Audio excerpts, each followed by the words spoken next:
ગુજરાતમાં વાવ વિધાનસભા બેઠક પરથી ગઈકાલે જ્ઞાનીબેન ઠાકોરે રાજીનામું આપી દીધું છે અને આ બેઠક હવે ખાલી પડી છે।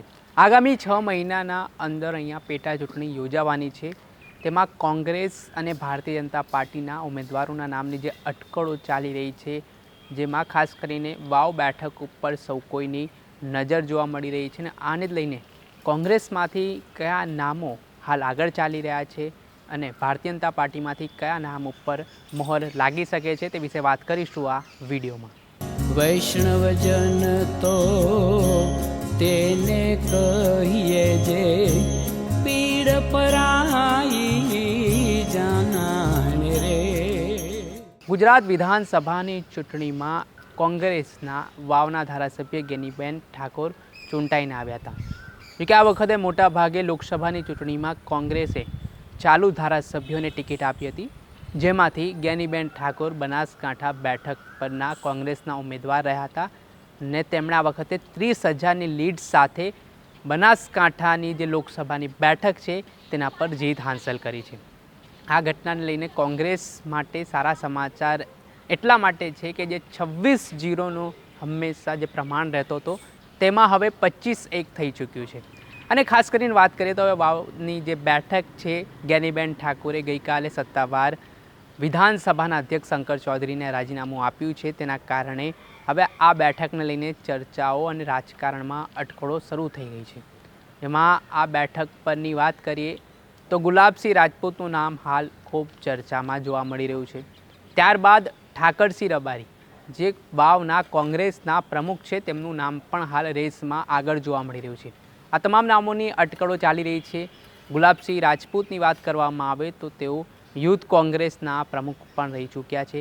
2017માં વિધાનસભાની પેટા ચૂંટણીમાં થરાદ બેઠક પરથી તેઓ વિજય પણ બન્યા છે અને ત્યારબાદ 2022ની વિધાનસભાની ચૂંટણીમાં તેઓ થરાદ બેઠક પરથી ચૂંટણી લડ્યા હતા।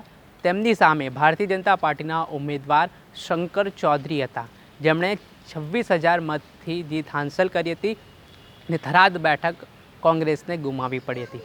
હવે આ નામો વચ્ચે જે ભારતીય જનતા પાર્ટીમાં આ નામોની ચર્ચા ચાલી રહી છે, તેમાં આ વખતે ભાજપ કોના ઉપર ત્યાંથી કળશ ઢોળી શકે છે તેવી અટકળો અને સૂત્રોનું કહેવું છે। તેમાં અમીરામ અસલ જે ભારતીય જનતા પાર્ટીના નેતા છે ને તેમને આ વખતે કદાચ ભારતીય જનતા પાર્ટી મેદાનમાં ઉતારી શકે છે। ત્યારબાદ પીરાજી ઠાકોર એ ઠાકોર સમાજમાંથી આવે છે, તેમજ સ્વરૂપજી ઠાકોર તે પણ ઠાકોર સમાજમાંથી આવે છે। એટલે હાલ જે બે નામ ચર્ચામાં છે ઠાકોર સમાજમાંથી આવે છે ને વાવનો જે વિસ્તાર છે તે ઠાકોર સમાજનું પ્રભુત્વ ધરાવતો વિસ્તાર છે ને તેને ધ્યાનમાં રાખીને ભારતીય જનતા પાર્ટી અહીંયા ઠાકોર સમાજના ઉમેદવારને મેદાનમાં ઉતારે તો નવાઈ નહીં।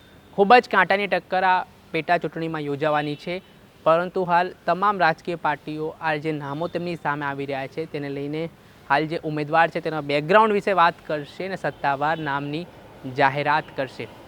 પરંતુ હાલમાં પ્રવર્તમાન સ્થિતિ ગુજરાતમાં જોઈએ તો કોંગ્રેસ પાસે 14 જેટલા ધારાસભ્ય છે, અપક્ષ 2 ધારાસભ્ય છે, આમ આદમી પાર્ટી પાસે 4 ધારાસભ્ય છે અને સમાજવાદી પાર્ટી પાસે 1 ધારાસભ્ય છે। એટલે વિપક્ષની સંખ્યા ગુજરાતમાં ખૂબ જ ઓછી માનવામાં આવી રહી છે ને તેમાં પણ વાત હવે વાવ બેઠકની જે કોંગ્રેસ પાસે હતી, જો કે અત્યારે હવે ત્યાંથી રાજીનામું આપી દેવામાં આવ્યું છે તો તે બેઠક પણ હવે નથી રહી અને હવે આગામી 6 મહિનાની અંદર અહીંયા પેટા ચૂંટણી યોજાવાની છે। આ પેટા ચૂંટણીમાં જોવું રહ્યું કે વાવની જનતા વખતે કયા પક્ષ તરફ પોતાનું કળશ ઢોળે છે, કેમ કે બનાસકાંઠાની જનતાએ તો કોંગ્રેસને આ વખતે વિજેતા પ્રાપ્ત કરાવી છે અને ઘણા વર્ષોથી જે એક હતું શાસન ભારતીય જનતા પાર્ટી છે તે ગુજરાતની 26 બેઠકો પર કરતી આવી છે, તેમાંથી આ વખતે આ જનતાએ જેવી રીતે બનાસકાંઠા બેઠક જીતાડી છે તેના કારણે હવે એવું પણ કહી શકાય કે કોંગ્રેસના જે એકમાત્ર મહિલા ધારાસભ્ય હતા તે હવે એકમાત્ર ગુજરાતના સાંસદ પણ બન્યા છે ને તેઓ દિલ્હી પણ પહોંચ્યા છે। હવે જોવાનું રહ્યું જો સત્તાવાર જાહેરાત થશે તો આ તમામ અપડેટો સાથે ફરી આપણે મળીશું અને જે અટકળો હાલ જે નામની ચાલી રહી છે તે તમામ નામો વિશે આપણે માહિતગાર કર્યા। નવજીવન ન્યૂઝની ચેનલને આપ લાઇક કરો, સબસ્ક્રાઇબ કરો અને વધુમાં વધુ શેર કરો। નમસ્કાર। વૈષ્ણવજન તો તેને કહીએ જે પીડ પરાઈ